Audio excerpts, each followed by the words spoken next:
Hey, welcome back to the channel.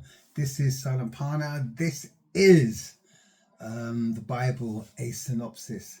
So each week we look at a book from the Bible and we do a synopsis of that book just to give you a clearer understanding of what the Bible is about.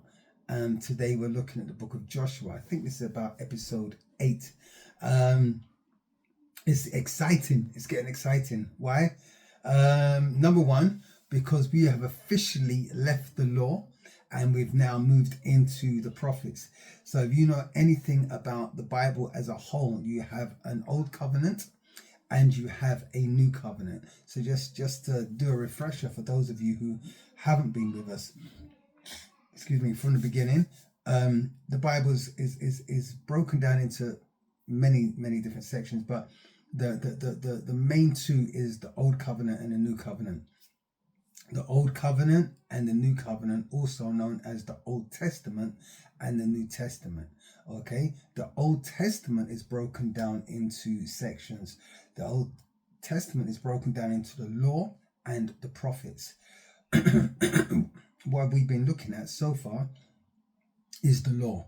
The law, also known as the Pentateuch, also known as the 5 books of Moses, also known as the Torah. So we've looked at the Torah. So we've finished with the Torah now.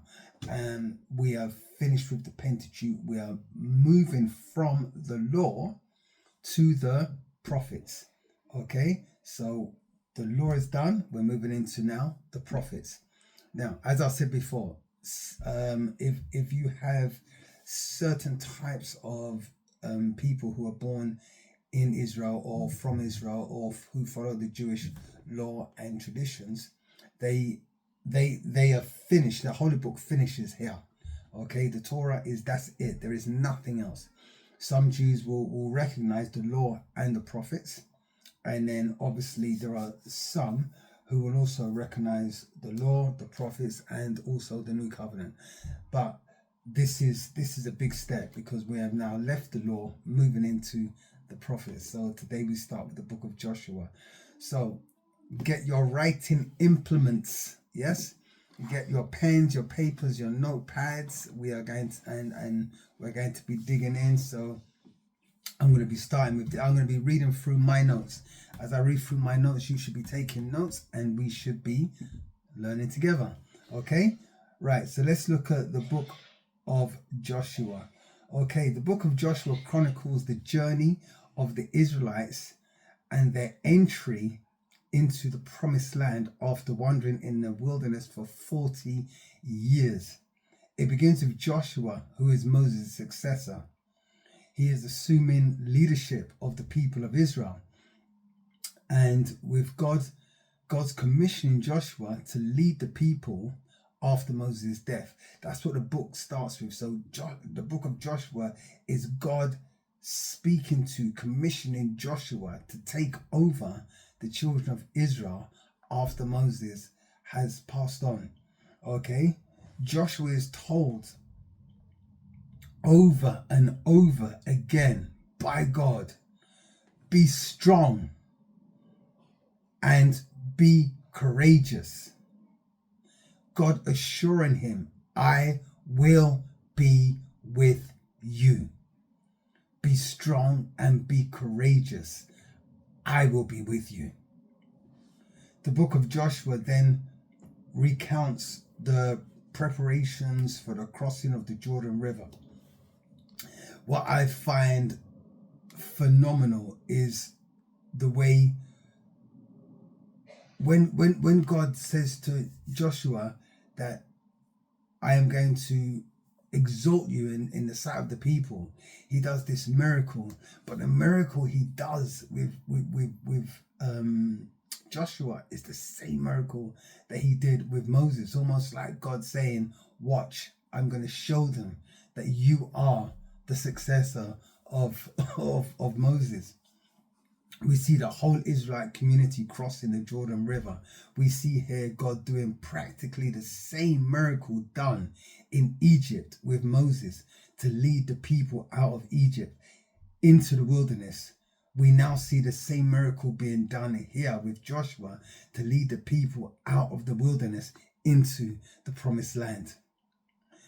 And the Lord said to Joshua, "This day I will begin to exalt you in the sight of all of Israel, that they may know that as I was with Moses, so I will be with you." Then the second miracle happened. God instructed Joshua for 6 days. The Israelites were to march around the city once each day, with the Ark of the Covenant leading the way. On the 7th day, they were to march around the city 7 times. After completing the final circuit, the priests would blow their trumpets and the people would shout. Miraculously, the walls of Jericho fell down, allowing the Israelites to enter the city and to capture it.